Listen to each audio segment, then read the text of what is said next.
All right, I'm Mike Waits. I've been on the team for a while, 20-year military, mostly flying, for a little before that. Bottom line is, communication is near and dear to my heart because it's kind of critical, especially what we're doing. You start involving guns and people and spread out and trying to maintain situational awareness. Everybody probably has some kind of God's eye view of like where they are and what they're doing, north, south, east, and west. At least I hope so at this point. At the same time, are you practicing? If you're not practicing, you're wrong. Right? It's that simple.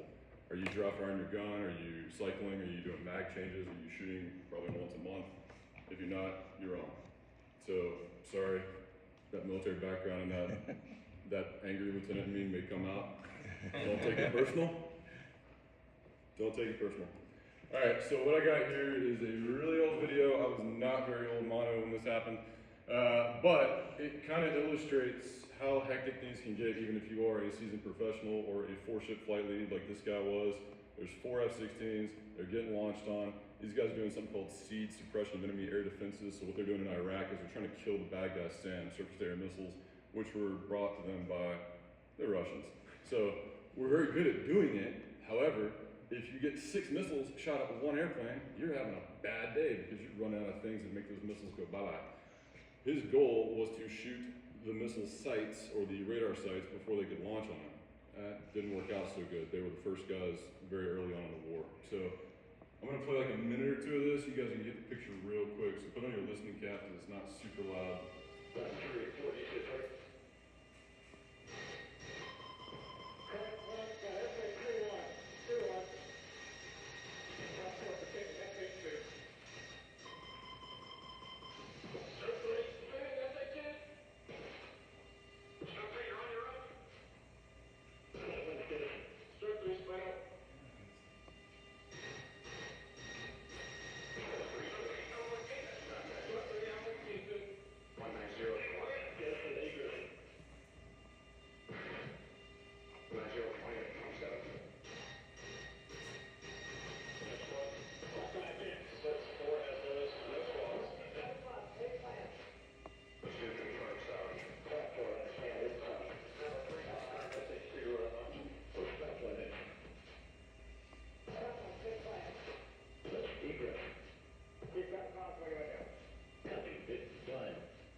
That was a missile blowing up.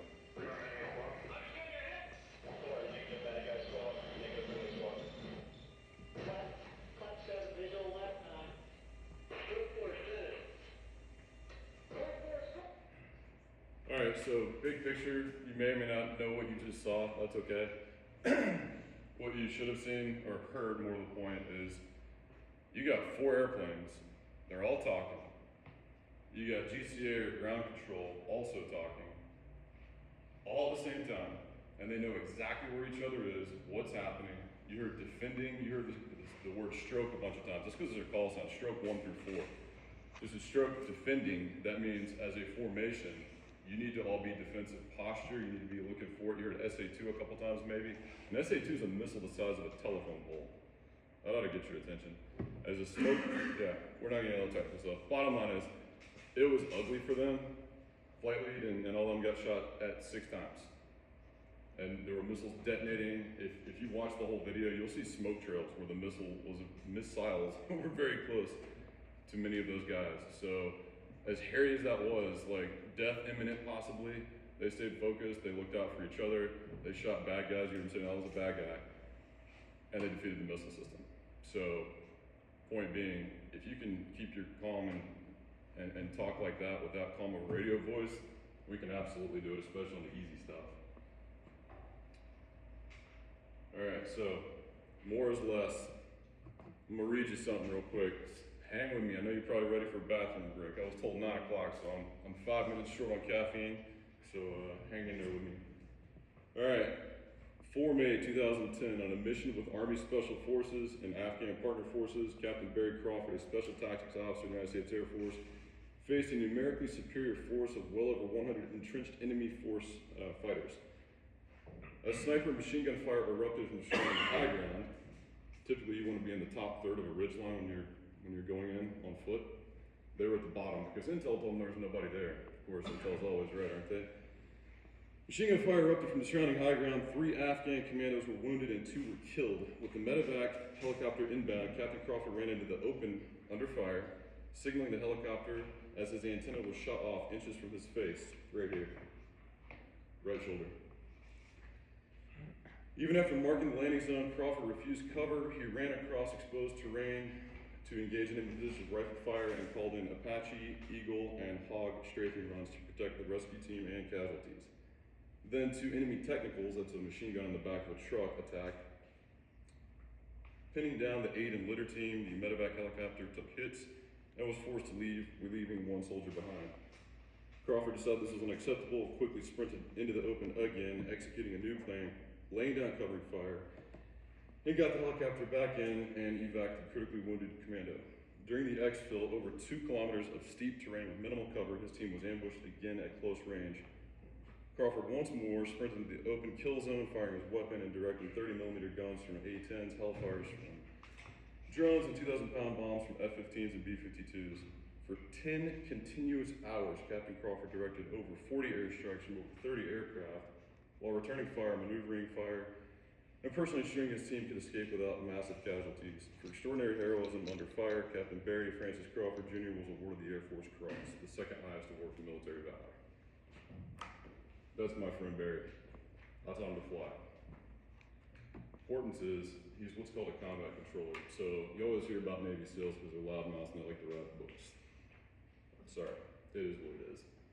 An ODA team, Operations Detachment Alpha, is a Special Forces or Green Beret team, and Barry was attached to them. They were with a partner force of Afghan commandos who were getting trained. Communication was absolutely crucial in this time. There is no tape of this. It is still very deeply classified. So he was supposed to get a Medal of Honor because he left the teams and became an A-10 pilot.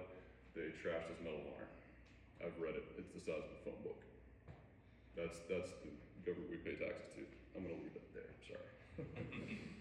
Anyway, he's probably one of the baddest dudes that is alive right now that has done something extraordinary. There's a statue of him at Fort Bragg, North Carolina. It's an Army base. He's an Air Force man. That's not normal. There is no other Air Force statues on the Army bases that I know of. So again, not trying to glaze Barry too bad here, but he's a good friend of mine. He's kind of the marker for what I propose that we were able to do. Obviously, we're not going to be doing that on any level, but the goal is that we get reps and we strive to maintain max professionalism in our comms so that we can kind of do our very best to make it better, easier, and more clear, especially people in control room, because they can see, but if Todd's over in the kids' corner and Eric's over on the North Sanctuary, he may not know what's going on unless you provide excellent comms. All right, so that's the goal here. Practice what you can do. All right, so again, 20 years of doing this stuff, ground, air, did a little bit of both. Here's what we're gonna talk about, and at the end, we'll finish up with some questions. When I was a kid, my granddad used to say some real simple stuff, and honestly, I loved it. He said, "Boy, you got 2 ears and 1 mouth. You better do twice as much listening as talking." And they did a great job of that till I was about 16 or 17. So I'm gonna talk to us about tactical comms. If anybody's got any household comms, help with talking to my wife, who's very sensitive and different than me, man, I would love to take that class. We had an adage in the military, hey, let's look good, sound good, feel good, fly good, so we're gonna call that protect good now. And that's kind of the going in argument and goal here. All right, I don't know if this is gonna work with feedback and all that sort of stuff, but all right, beautiful. oftentimes on Sunday, what I'll hear is something like,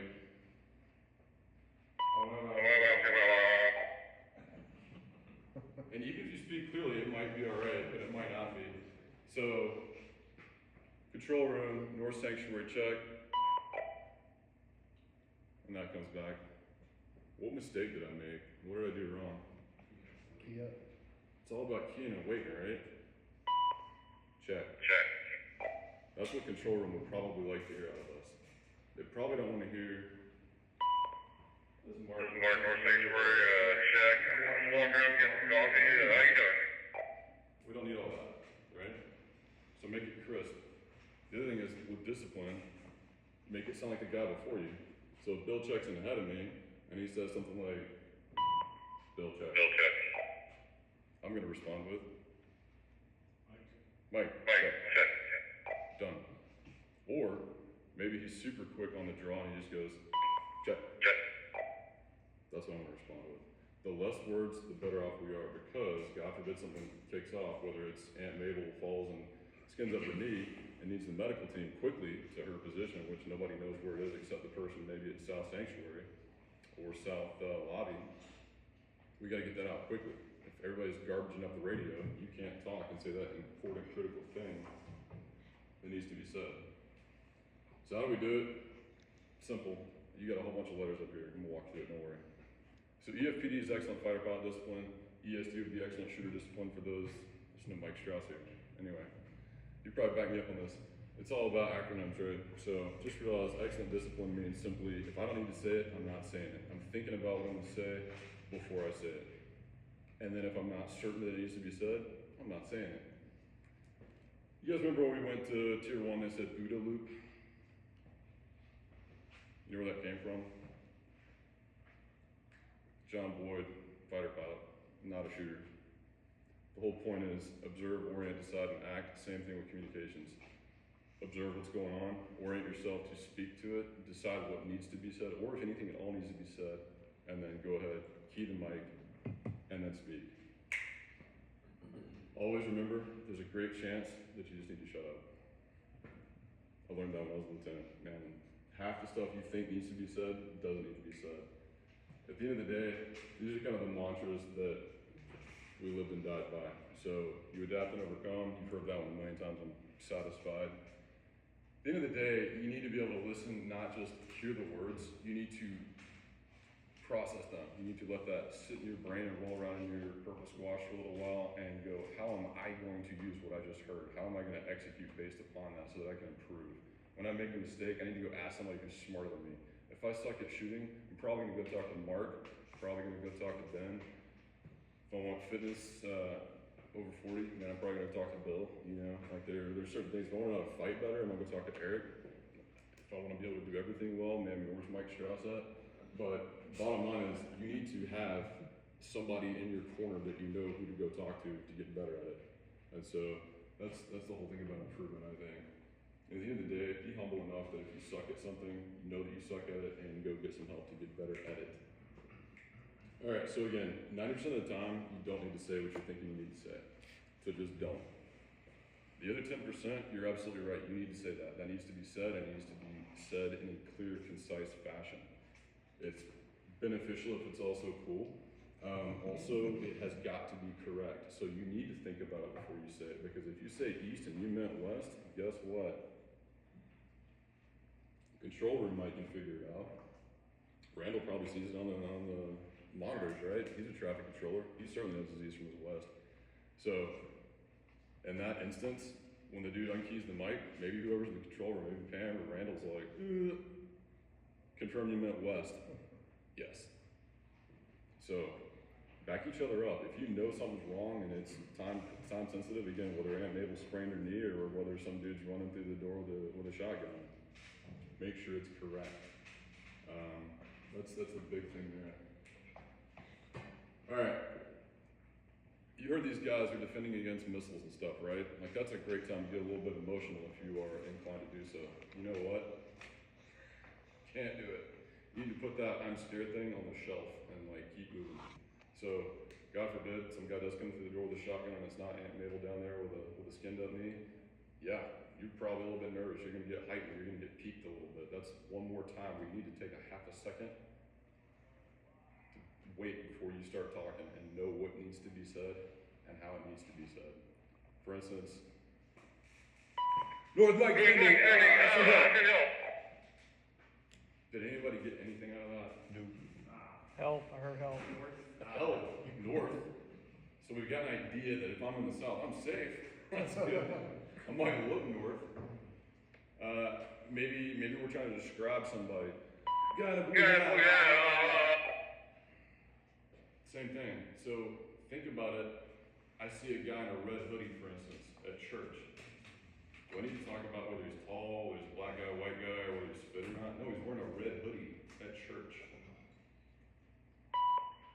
Mike, Self-sanctuary, threat, red hoodie, working north, sanctuary, Mike, be on the lookout. So for instance, if I knew Strauss was in the North Sanctuary, I'm gonna call him by name.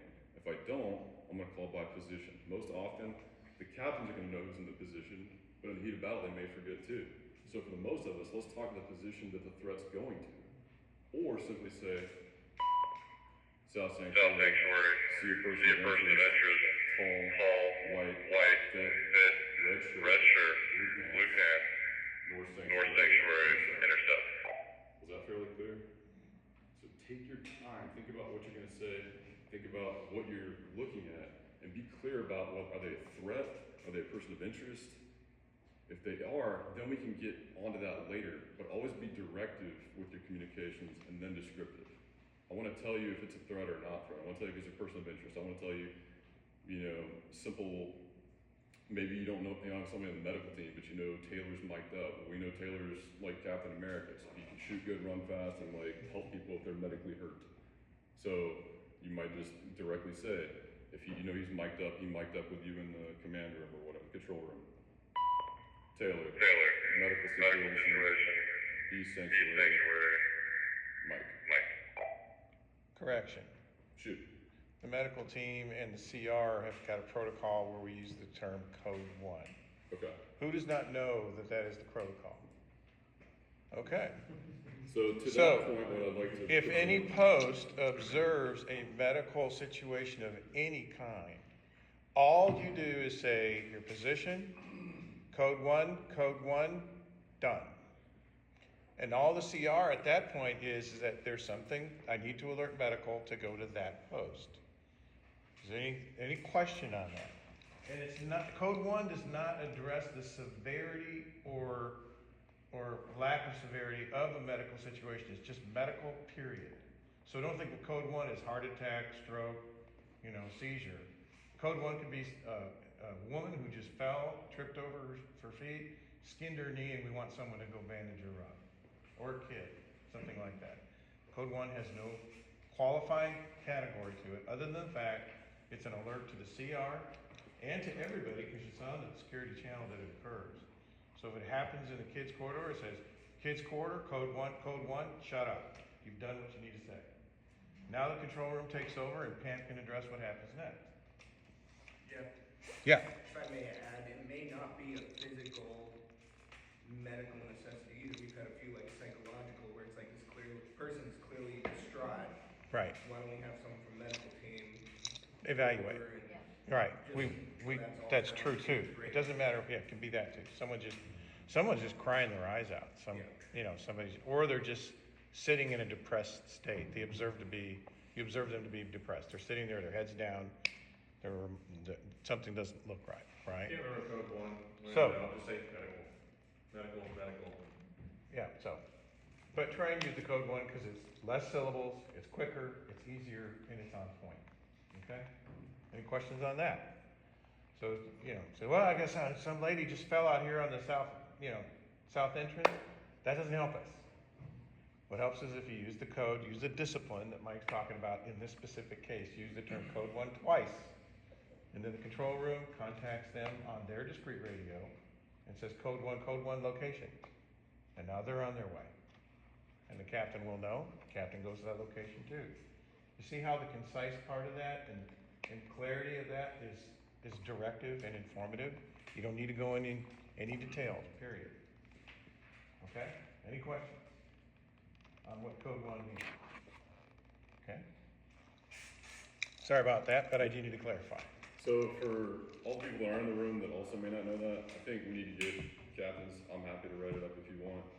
Let's compile tactics, techniques, procedures, standards. You're right. Something like that. That way everybody knows it and we put it out on the net so that it's in the Slack and everybody can go, oh, I'm gonna click on that sticky or however we figure out how to post it. I'll write it. I don't care. I'm happy to do it because we've Okay. got to have that out there. We're gonna have standard comm. Right. Everybody's got to be on the same page. When you show up to a squadron, whether you're a shooter or a flyer, there's squadron standards. It's about 10 pages. It's nothing extraneous. It's just the simple facts. For something like this, we need a page. A code 1, you're going to use north, south, east, west. Here's a picture of the church. Familiarize and orient yourself.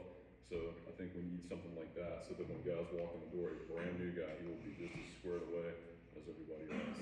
Okay, very good. All right, so to kind of finish this whole thing up, filters. We've all got filters, right? Not everybody grew up here in Memphis. We got different ages, we got different cultures, we got different backgrounds, education. Maybe you're tired that morning, maybe you didn't have that second cup of coffee, maybe you didn't have any coffee. Maybe you're hungry, maybe you're grumpy. Everybody's got a filter. Your job is to figure out how to get through that filter. So if somebody's a little bit slow on the comms, you got to figure out how to defeat that filter. Does that make sense? So if you say it the first time is what I'm saying, and it does not get received, take a second. Don't quickly jump back on the radio and say 20 words when you only need to say 3. Think, say it to yourself. Does that make sense? Have I gotten through that person's filters? And I'm not saying that person's dumb or that you're dumb. I'm just saying, you may not speak the same language. If Randall and I start talking, we both are in the aviation industry. We're gonna understand each other 99 times out of 100. But the rest of us may not be in that same industry. You got 2 guys that are in construction, same thing. They may have good shorthand. The rest of us don't know what the heck they just said. You get an Alabama fan talking to an Auburn fan, it ain't gonna go good, right? So think about these filters before we talk. Can we come up with some things like when somebody says, hey, do you understand? You say copy or Roger or. Best thing to say is Roger or check. Yeah, Something one syllable that's clear. yeah. I mean, Copy can things get a like little that. bit misconstrued and never what say if repeat. Somebody says something, you go, what's the best way? Repeat it or Say again. say Say again? again. Repeat. Don't want to say that on radio. Say again. Yeah, I mean, just things like that, so one Yeah. thing, you can say, I didn't hear it, it's garbled, I don't know. Yeah, garbled is another good one. All right, and have you guys heard 5x5, 3x5, that sort of thing? So that's a simple shorthand for out of 5 words that I heard you say, I got this many of them. And it doesn't have to be exact, obviously. It's hey, I got you 3x5. What that should say to you is either you had your finger over the mic, you didn't have it close enough to your face, you had it too close to your face, you clipped your call. So what you can say there is clipped. So if you hear 2 people and you heard them talking as that chime happened, clipped, say again. Garbled, say again. And you don't have to say please, that's cool. It's just an extra word. So if you say please say again, that's fine. But again, just minimal words and say something that makes sense to let them know you heard them, but I didn't hear what you said. So, good question, Lonnie. Mike, I Yeah. have a question. This is for the whole group. I'm just wondering, as the CR lead, do y'all all hear and understand all of my CRs? The CRs usually aren't. CRs, aren't yeah. It's usually the, It's the other guy. because we got it in our. Okay. That's just what I wanted. The The only- advantage of that comes from the fact that you're talking directly to the microphone or the radio where we're using the remote mics. Right. The Yeah, remote I'm mics just- aren't I'm as just clear. wanting to make sure, as a group, because I've never had an opportunity to ask everybody, in the Nope. group, are you hearing the CRs? Yeah. Yeah. Tom's Well, good, Tom's good. Okay, that's what I Yeah, wanted. and the only problem I had, last time I was over at the, playground. I couldn't hear you, but I heard them fine. Sure. That seems. That's just a yeah. product of Yeah. radio range. Yeah. We could put a booster up in the attic or something. Yeah. Yeah, maybe. So one thing I would offer offer is for control room, I would say this, when you are South Sanctuary seat, radio check-ins mid-service, you guys know what a zipper click is? That's it? 2 clicks. That's, So for your check-in, if you're mid-service South Sanctuary seat, Well, the issue with that is, Mike, is that, you would be surprised if you were sitting in that seat, how many times we hear the click because either someone has leaned up against it or they're not saying anything. So we hear that quite often. sure. So it's easier for us, I think, that when we say South Sanctuary seat, and all the guys that have been doing it are very good and discreet about just even whispering their Sure. name and we get them. Yeah. So, So my answer then, I guess, is to respond with a simple check. When you do your radio check-ins, control says whatever they're gonna say, position, name, you respond with a concise check. That way it can move on quickly, they're not wasting their time and focused on a check-in. That's one thing the control room does, they got about 100 other things on their plate. So help them quickly get to these check-ins just by responding with check. and what we will do is, that I've told my team, is that when y'all respond to the check, we need to respond with just a Roger, so that you know we heard you. So, that's fine. Would you prefer that we That needs to go away. just continue to go, or still say I like? mean, continuing to go, I feel like cuts down the chatter and it's an assumed thing. Yeah, If you usually I want just to move on, like I don't say check and then call the next person, I just move on to the next person if I Yes. heard it. Yeah. And that's fine too. If Like, you yeah. didn't hear the person, you're not gonna move on to the next. Correct. It's like, Okay. Yep. So you you guys, check, you go. There's no need to respond to a check. so you guys, I don't know if we have anybody in law enforcement in here or not, but for aviation, there's no positive confirmation that the comm was heard. I mean, there wasn't in the video you showed, but like if you're Yes, talking there to is in the aviation. controller. The controller has to identify themselves, the airplane has to identify themselves by the N number or the call sign. Right, okay, that's what I thought. So there is, So there, check. you do have to say who you are on both ends of those conversations. Okay, but this is different. It's In not that, so. Civilian aviation, yes. Huh? In civilian aviation, yes. Well, civilian, yeah, military may be different. but- Okay, I'm going from a, well, that's what I'm I think asking. what Todd Kinetic. is asking yes, is November 1, 2, 3, 4 radio check. Yes. ATC comes back and says check, yes, and then that's it. typically that would be it. Sometimes you may get like a Roger or something. Right. But there's no necessarily. Yeah. So Oh, I that's, see what you're that's saying. closer to the protocol we have been doing. You're Yes. suggesting that we just not bother with the confirm. Yes. So Okay, control calls you, you say check, control calls the next person. Because again, if you weren't there, or if you weren't paying attention, or you were in the They don't restroom or move on. whatever, oh, they'll, you're not gonna yeah, say they're check not gonna and move walk. on. Yeah, that's right. And so somebody else can be like, alright, where's more sanctuary, what's he doing? Oh, sorry, he's coming out of the bathroom, Mike, get on your radio, oh yeah, check. And so you get it done. Okay, makes sense. Less words, less words. Alright, so the biggest thing when you're thinking about this, when you're practicing this, I want you to think about your customers. Alright. That was my former customer, Derek Argel, the C-130 behind me. Again, clear, concise, correct communication, loud background, crazy things happening. Yes, that's Betty White, and yes, that's the grandpa from Princess Bride. Beloved American peoples.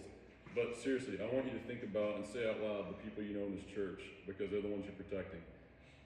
Why is that important? Because your communications and your ability to quickly get help to those people and where it is needed is going to save their life potentially. Again, whether it's getting a medical team quickly to a stroke victim, or whether it's quickly getting the proper person to deal with a guy with a shotgun again, for instance. I hate using that one, but man, that's the nightmare, right? A shotgun is going to cause the most damage the quickest. The last thing is a little bit outside of the communication spectrum, but mental preparation is everything in this game. You don't walk out the door thinking, oh, it's a lovely day, go to church and hold a gun and talk to my buddies. That's cute, that's a good notion. No, you go in there prepared for the guy with the shotgun. You're thinking about who's in what position. If somebody comes through this door, who's gonna handle it? How are they gonna handle it? If there's a church full of people, are you gonna bring out your gun? Absolutely not. There's no chance you're bringing that gun out. You're gonna kill too many people that have nothing to do with that bad guy. You're gonna know that somebody like Eric is a jujitsu master. and I want him to go over there and wrestle that dude to the ground and take the gun away from him, right? I mean, I'm being real. We had a suspicious guy, I don't know, it's been about a year. I wrote an after action report for it, and in that after action report, I detailed what I had planned to do. I followed a guy up the stairs, but I was going up the kids' stairs here. I'm not pulling my gun out. I'd already decided I was using hands or a knife. I was mentally prepared to do it. I had already decided where hands were going and where knife was going. That simple. You have to have that level of mental preparation as the day is progressing, because if you don't, you're gonna let your customers down. And I need people to think about who those customers are. That way it is very personal. Feels like a good transition point into kind of making sure you're in the right headspace Yeah, before you take your post. yeah, If you need to call it off because you're not able to make the right decision that day, you got some family stuff going on, whatever it may be, don't show up and stand at the post if your head's not there. yeah. And I think that goes to kind of the scheduling conversation we were having a minute ago. Everybody's got different seasons of life. Maybe you're retired, maybe your parents are elders now. I'm in a weird situation where my parents had me really late. They said it wasn't an accident. Mom says I'm a nice boy. But seriously, I'm dealing with elderly parents, teenage boys, a wife who's always up here doing music ministry things. So between that and a job where I get my schedule the end of the preceding month, Doodle was useless to me. I can't give you scheduling fidelity because I don't have it myself. Makes it really tough when I'm trying to do a summer vacation. Makes it really tough when I really want Sundays off and I get my schedule the 25th of the month and it says, oh, you're working every Sunday. You're like, great, awesome. So it is what it is, but that's a great point. So if you aren't mentally prepared, you need to Roger up and make sure somebody else can take your post. And that's one last thing I would offer for the scheduling problem. If you can't take your post that morning, or better yet, realize it the night before, call a buddy that you don't see on the list to see if they can't do it. Help the scheduler and the scheduler, help the team captain, help the control room fill that spot. All right, last thing, again, communication is not just verbal, right? It's also body language, it's also detailing what happened in a written fashion. So an after action report, AAR, if something does happen, you need to be able to sit down that day. Don't wait till tomorrow. Details start getting fuzzy. An hour later, a day later, you don't understand. Your brain is a very short-term sponge for the most part. That's why Alzheimer's is so daggone ugly. So you need to take all those details and jot them down. I don't care if it's a bar napkin or the notes on your iPad. Do something and get that after action report out. If it's again, Aunt Mabel skinned up her knee. Miss Gertrude had a stroke. Johnny fell down on the playground. I don't care which one of those three flavors it is. It needs an after action report. And if it's a person of interest, it absolutely needs an after action report, because you need to learn lessons, again, adapt and overcome and improve from what happened and what was done right, and more importantly, what was done wrong. But you also need to call yourself and others out in love on what was done wrong so that you can improve. I mean, we can all slap each other on the backside and be like, hey, great job with that thing. Cool. What could we have done better? I don't care how well you did it, you need to go ahead and debrief yourself and your team on what needed to be done better. Because if you don't, you're not improving. You're not improving, why are you living? All right? So at the end of the day, that after action report is crucial in that whole situation. So if it's something as simple as, hey, you said code 1, I didn't know what that meant, I'm a new guy.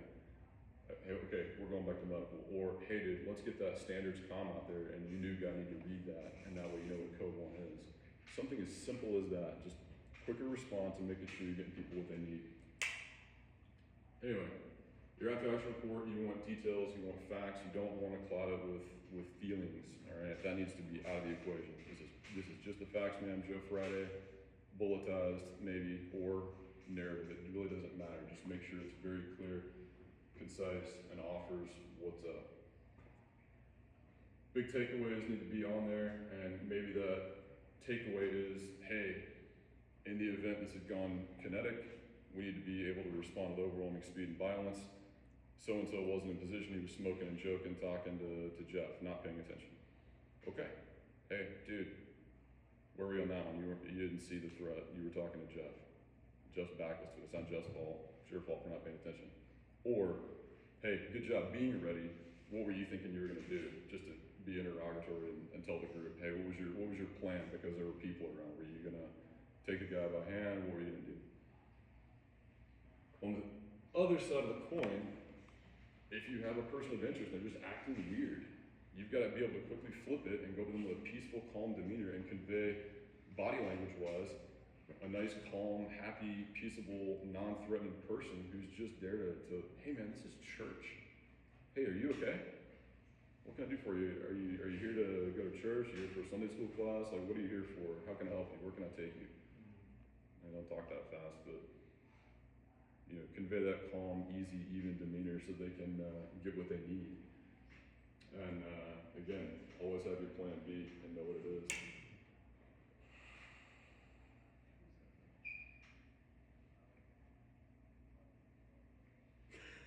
Good stuff.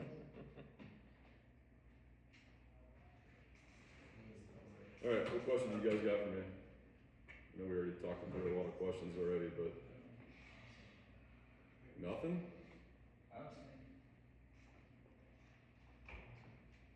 Sold.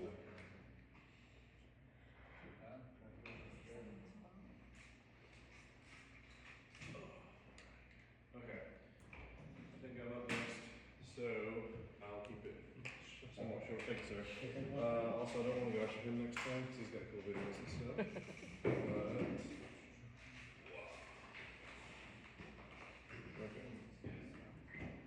Okay.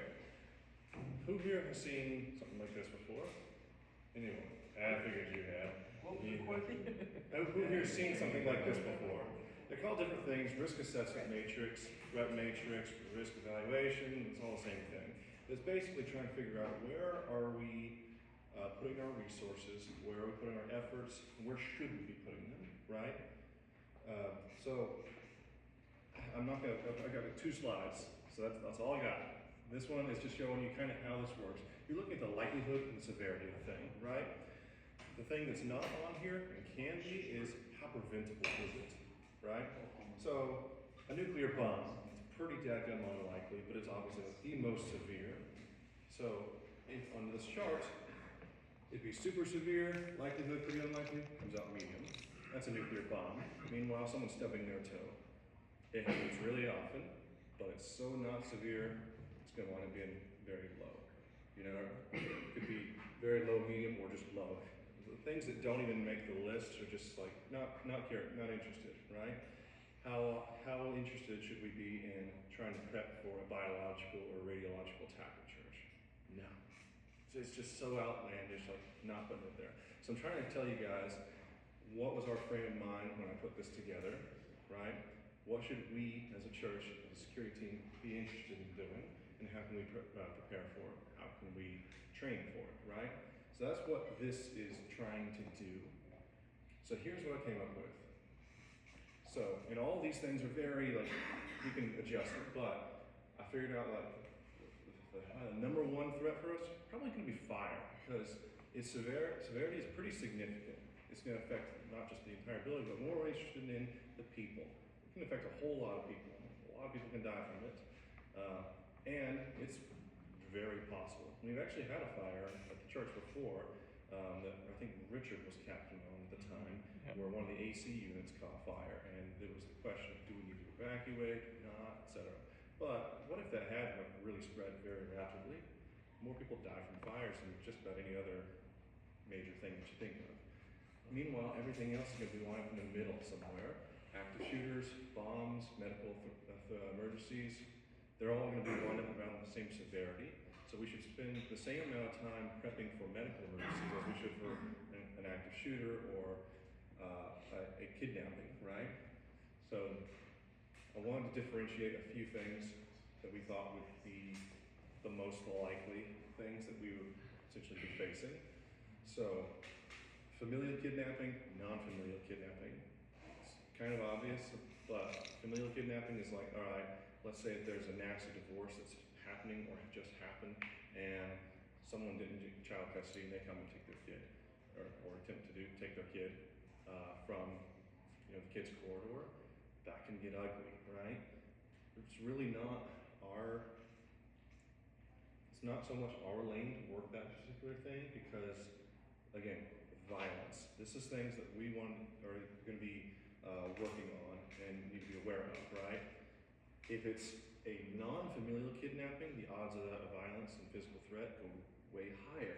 That's why I say severity is pretty darn severe for non-familial kidnapping, right? So all this is just a long-winded way of saying what should be our priorities be? Should we really prioritize training of burglars in parking lot? Not so much, because that's property. It's something to be aware of because that property threat could turn into a physical threat if someone goes out there, and whether that's one of us or a congregant is going to their car and they walk up on someone burglarizing their vehicle, then that can shift. So it's something to consider, but like we're not going to have practicing training on it most likely. Meanwhile, fire and evacuations, that should probably go up a little bit. So this was just trying to figure out where's our head game at. And to Mike's point, and we've talked about it a couple other times, it's like your gun shouldn't be your first and last solution, right? We've got a whole lot of things in between, and the gun is going to be the solution for hardly anything. I heard it said once, well, that violence is never the answer until it's the only answer, you know? But most of the time, it's not going to be the answer. Fire, I'm not worried about it, or as far as our gun goes. We should kind of get people out of here. So, what are y'all's questions, thoughts, concerns? This is just trying to, again, where should we be training? Where should we be focusing on? Do we have enough fire extinguishers in the building? Maybe for code, probably for code, I don't actually know. I assume we do. But, it's like, does everyone know where the fire extinguisher is closest to you when you're on post? This is trying to spur those thoughts. Yes, sir. What is VCAC? Thank you. I knew I was going to forget something. So we call it VCAC at work. That's Violent Crimes Against Children. So heaven forbid if one of our volunteers is doing something back in the kids corridor and they get found out. Like how do we do that? How do we work with that? Chances are it's 911 call, right? The only reason we would have more to do with it than that would be they start becoming violent because they just got found out, right? But something to be aware of. Again, heaven forbid, but that's government employees. I tried to keep all acronyms out and I failed. For that one that's listed as possible likelihood, significant severity. Yes, sir. And fire is also possible likelihood, significant severity, yet it is a Medium high. that were assessment medium high. Yes, sir. But yet VCAC is medium. How did you make that determination? Because I mistyped it. That should have been possible to unlikely, which would jump it to low medium. That's all. I mistyped it because I was doing this fast yesterday. I apologize. But no, you're spot on because that is possible. Significant would make it medium high. Really, that should be a low medium threat because otherwise, like they're in no particular order. Like active shooter or ignoring VCAC, non-familial kidnapping are the same level of severity or the same assessment. So they're in no particular order other than their general color, but I messed up on VCAC. You're right. Yes, sir. You remember the last time we were at T1G? It was a kidnapping and then it ended up being. Yes, it can change. Yeah. Absolutely. And any of these things can change at any point. Because if nothing else, the likelihood of it can change. We start seeing a string of kidnappings happening at church, you better believe that I'm going to change that likelihood of non-familial kidnapping from very unlikely to possible or likely, and then that threat's going way up. And then we should pivot as a team in what we're thinking about, what we're training for. So all these things can change at any point. Does that make sense to everybody? Okay. So thank you for catching that for VCAC. I definitely punched that in wrong. But yes, sir. While we're talking about like how are we training for these things, does that include discussions with like the nursery workers to verify like the stuff? I feel like they've been a little bit lax with that lately, and I know like as they get to know the kids and the parents, obviously, You're talking about like the verification of the stickers. stickers. Yeah. That's been non-existent the last few months. Okay. That's a great point, and we should probably have that discussion with Jessica and just like, see where they are on that, if that's something that they need to fix on their end, or it's certainly something for us to be aware of on our end. Yeah. But that's definitely a conversation that needs to be happening, that needs to happen, so thank you. Especially with like the Mariel kidnapping, because it's Yeah. like, kid runs up, daddy, you know, haven't Right. seen dad in 2 months because he has a restraining order. you know? Right, yeah, exactly, and it's like, are we, who are in the kids' quarter, are we gonna be aware of that? If there's a family issue? Probably not. Yeah. And so, What was the question?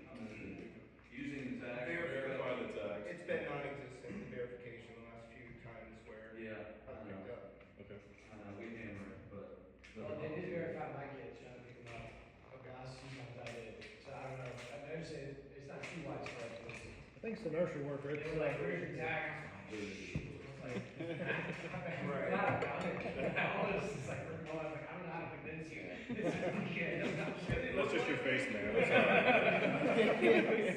I'm sorry, that's just your face. Well, maybe then it's like yellow lanyard, and maybe that's another possible threat, because anyone can walk up to him with a yellow lanyard Yeah. and like, oh, I don't need to verify him, he works here. and that was one discussion we had when we first decided to do the lanyard thing. That's Yeah. my understanding, is because it's like, well, if someone knows what that is and what that means, then they could try and impersonate. Sure. That's the case with any sort of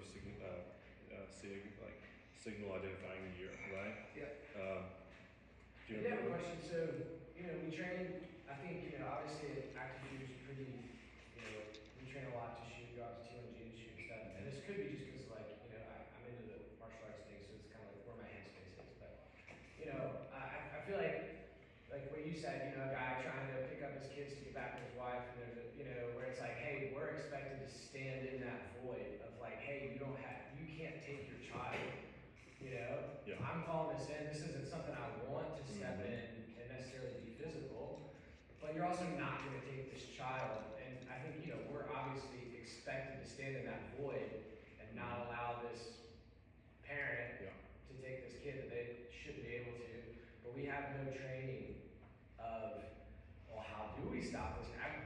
We can't shoot this guy, Right. for lots of reasons, even though maybe we want to. I'm just kidding. Let him go. But,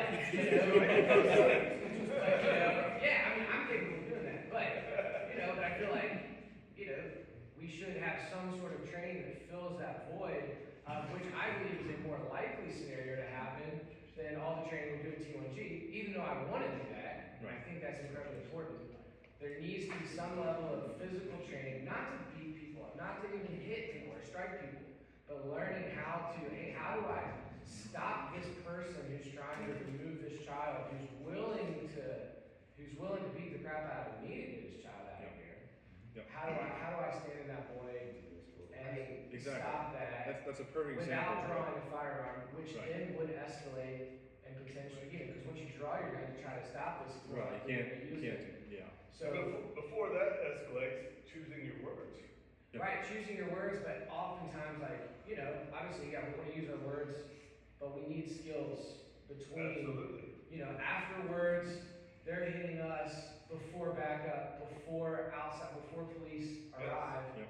Like, all that's gonna happen pretty quick. I You just- should have lots of, So you in should my have lots of mind- tools in your toolbox between Right. harsh word and gun. So I There's just say, a lot of I things. think it would be wise if we considered training in that area. I know, I totally agree, and that's exactly what this is for, is to, so we can see what should we be prioritizing of our training.